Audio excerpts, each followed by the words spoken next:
जरा सोचो, क्या हो अगर तुम इतने खूबसूरत हो कि घर से बाहर निकलते ही तुम्हारे पीछे लड़कियों की भीड़ लग जाए और तुम्हारी खूबसूरती देखकर वो पागल हो जाए। तो आज की कहानी में हम आपको ऐसा ही कुछ बताने वाले हैं। कहानी की शुरुआत होती है मास परिवार से। इस परिवार के लोग पिछले कई पीढ़ियों से बहुत सुंदर इंसानों में शामिल है। परिवार का सबसे बड़ा बेटा ओकिस एक टिकटॉकर है। इसके खूबसूरत चेहरे की वजह से इसके करोड़ों फॉलोवर्स है और ये एक लव गुरु भी है जो आम लड़कों की लड़कियों से चक्कर चलाने में हेल्प करता है। और इसका बाप पार्कर अपने टाइम पर बेहद खूबसूरत था, जो आए दिन लड़कियों से ब्रेकअप करके दूसरी लड़कियों के साथ मैचअप करता था। उसने हजारों लड़कियों को डेट किया था और अंत में उसे अपने बच्चों की माँ मिली जो काफी खूबसूरत है, लेकिन वो थोड़ा आदमियों की तरह दिखती है। उसका छोटा बेटा कुलीन इस घर में सबसे ज्यादा खूबसूरत है। इस पूरे परिवार के मेंबर को अपनी खूबसूरती पर बहुत ही ज्यादा नाज है, लेकिन कुलीन एक आम जिंदगी जीना चाहता है। वो अक्सर सोचता है कि मैं थोड़ा कम सुंदर होता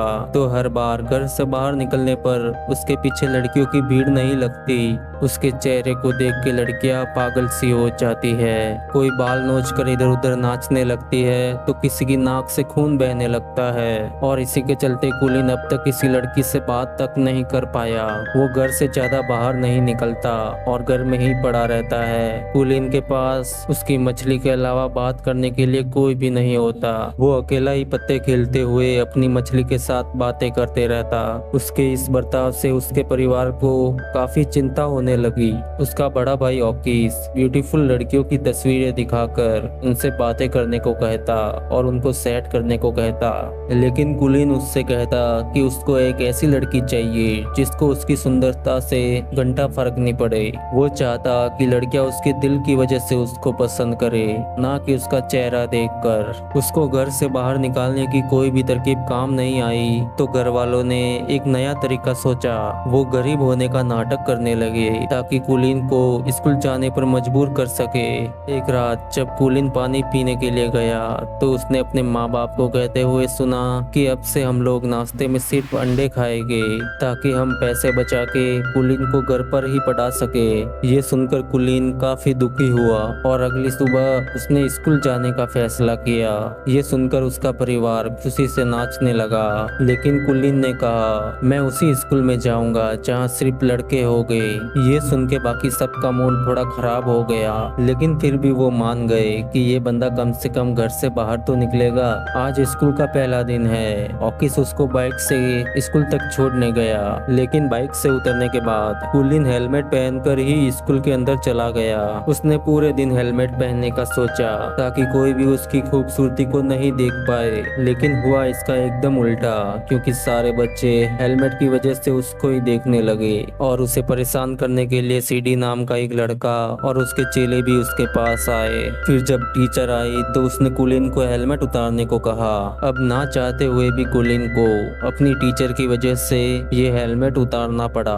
फिर सबने उसका खूबसूरत चेहरा देख लिया। इसके बाद वो टीचर भी उसकी खूबसूरती से बेहोश होके सीधा हॉस्पिटल पहुंच गई। कुलीन फिर सीधा घर की तरफ भागा, लेकिन बदमाश लड़कों ने उसे रास्ते में ही पकड़ लिया और उसे एक रूम में ले गए और बड़ा चढ़ा के अपनी पहचान बताने लगे।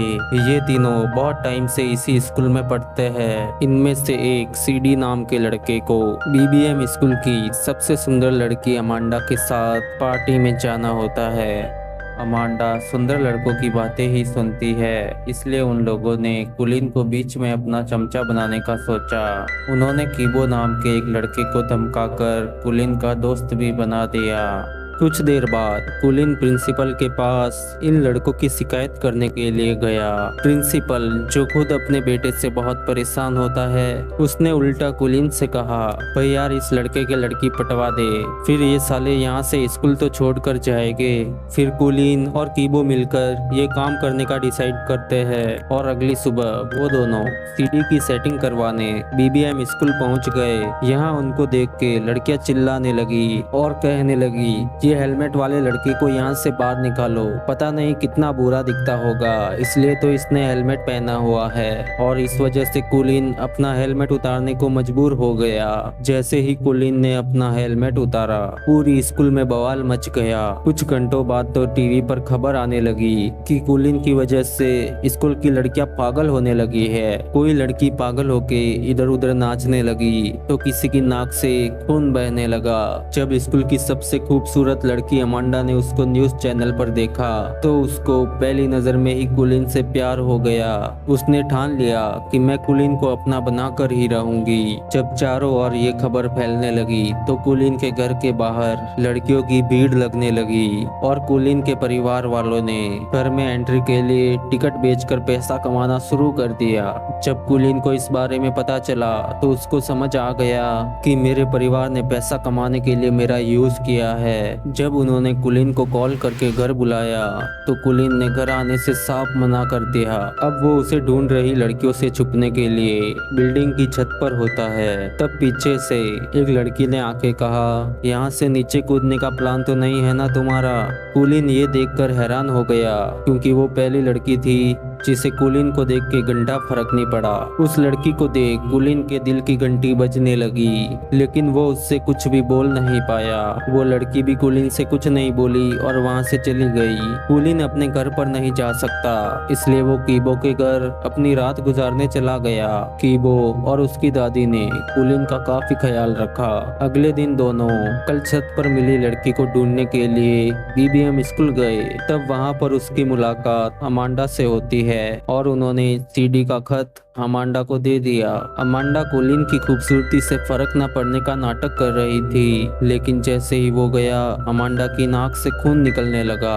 कुलीन को सीढ़ियों से उतरते टाइम वो लड़की दिखती है जो उसको छत के ऊपर मिली थी, लेकिन कुलीन को बहुत सारी लड़कियां अपने चंगुल में फंसाने के लिए उसको घेर लेती है और वो उस लड़की से इस बार भी बात नहीं कर पाता। इसके बाद कुछ दिनों तक कुलीन और कीबो एक दूसरे के साथ रहने लगे क्योंकि कुलीन अपने घर नहीं जाना चाहता था। दोनों के साथ में रहने से उन दोनों के बीच की दोस्ती और भी ज्यादा गहरी हो गई। अगले दिन कीबो कुलीन को फुटबॉल मैच दिखाने अपने साथ ले गया, जहां कीबो अक्सर रे नाम की लड़की से मिलने आया करता है। कीबो इस लड़की को काफी ज्यादा पसंद करता है। मैच के बाद कुलीन की नजर सीधा उस छत वाली लड़की पर गई। कुलीन तो उस लड़की को बस देखता ही रह गया।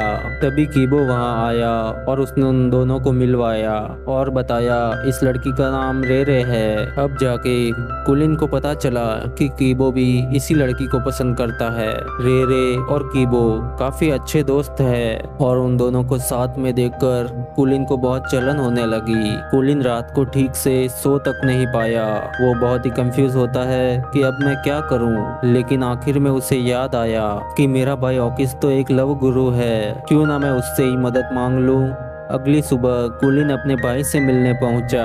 कुलीन को देख ऑकिस की आंखें भर आई। उसका भाई ऑकिस कुलीन की लड़कियों से बातें करने में काफी लंबे टाइम से उसकी मदद करना चाहता था। कुलीन ने अपने परिवार वालों को अब जाके माफ कर दिया, क्योंकि अगर वो घर से बाहर नहीं निकलता तो वो इस लड़की से मिल ही नहीं पाता। फिर जब दोनों भाई सामान लेने गए तो ऑकिस ने कुलीन को बताया कि तुम इस लड़की को कैसे पटा सकते हो।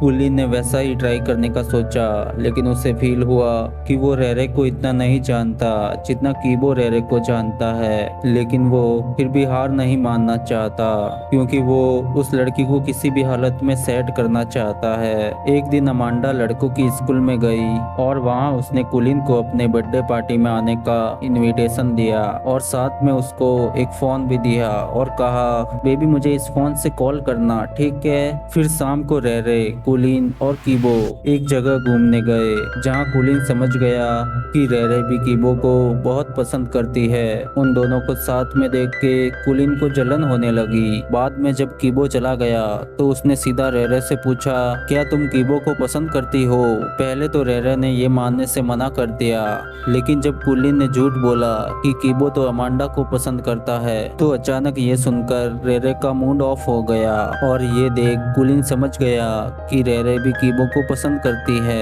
घर आने के बाद कुलिन ने अमांडा को फोन करके उससे एक मदद मांगी। अमांडा कुलिन के लिए कुछ भी करने को तैयार होती है। फिर अगले दिन अमांडा की बर्थडे पार्टी में कुलिन और कीबो दोनों गए तो अचानक अमांडा कुलिन को इग्नोर करने लगी और कीबो की तरफ अट्रैक्ट होने लगी। वो कीबो को खींचकर साइड में ले गई। तभी रेरे भी वहां आ गई। रेरे की नजर उन दोनों की तरफ गई जहां अमांडा कीबो को किस कर रही है। ये देख उस बेचारी का दिल टूट गया और वो वहां से जाने लगी तो कुलिन भी उसके पीछे पीछे आ गया और कुलिन ने तभी रेरे को प्रपोज कर दिया। तब रेरे ने बताया कि मैं तो सिर्फ तुम्हें एक अच्छा दोस्त मानती हूँ। तो अब कुलिन ना घर का रहा ना घाट का। उसने अपने दोस्त को भी धोखा दे दिया और अपने दोस्त की जीएफ को भी नहीं फंसा पाया। अब इससे ज्यादा बुरा उसकी लाइफ में और क्या हो सकता है। दूसरी ओर सीडी और उसके दोस्तों ने भी अमांडा को कीबो के साथ किस करते हुए देख लिया था तो उन्होंने गुस्से में कीबो की जमकर पिटाई कर दी। कुलिन छुपकर ये सब देखता रहा पर कीबो को बचाने की उसमें हिम्मत नहीं हुई। बाद में वो कीबो को अपने साथ घर ले गया। अपने दोस्त को दर्द में देख कुलिन को एहसास होता है कि उसने अभी बहुत बड़ी गलती कर दी। उसे अपने किए पर बहुत ज्यादा पछतावा होने लगा और आखिरकार हिम्मत करके उसने सारी कहानी कीबो को बता दी। ये सब सुनकर कीबो हैरान हो गया। उसने कहा अगर तुम मुझे पहले ही ये सब बता देते तो मैं पहले ही पीछे हट जाता और रेरे से तुम्हारी सेटिंग कराने में हेल्प करता। लेकिन इतने बड़े धोखे के बाद कीबो अब कुलिन का दोस्त बनकर नहीं रहना चाहता। फिर कुलिन पूरे 1 महीने बाद अपने घर पर लौटता है। वो किसी से बात नहीं करता और खुद को एक कमरे में बंद कर लिया। उसे अपने दोस्त की बहुत याद आने लगी। अब वो फैसला करता है कि वो कीबो को जरूर मना लेगा। अगली सुबह उसने रेरे को सब सच बता दिया। इसके बाद वो कीबो के पास जाके उससे माफी मांगता है और बातों बातों में कीबो से बुलवाता है कि वो रेरे से कितना प्यार करता है। फिर कीबो को पता चलता है कि रेरे फोन पर ये सब सुन रही थी। आखिरकार उन दोनों के बीच की गलतफहमी दूर हो गई। कुछ दिनों बाद वो सब एक पार्टी में गए जहां कुलिन ने अमांडा के साथ डांस किया और कीबो ने रेरे के साथ। फिर अंत में कुलिन और अमांडा को किंग और क्वीन का अवार्ड मिला जहां पर सारी लड़कियां कुलिन को देखकर पागल होने लगी। वहीं पर उसे एक लड़की की आवाज सुनाई दी कि ये इतना अच्छा भी नहीं दिखता है। ये सुनते ही कुलिन के दिल की घंटी दोबारा बजने लगी और उसकी नजरें उस अनजान लड़की को ढूंढने लगी। और इसी के साथ ये मूवी यहीं पर समाप्त हो गई। तो दोस्तों कैसी लगी आपको ये मूवी कमेंट करके जरूर बताइए और वीडियो पसंद आया हो तो चैनल को सब्सक्राइब जरूर करना।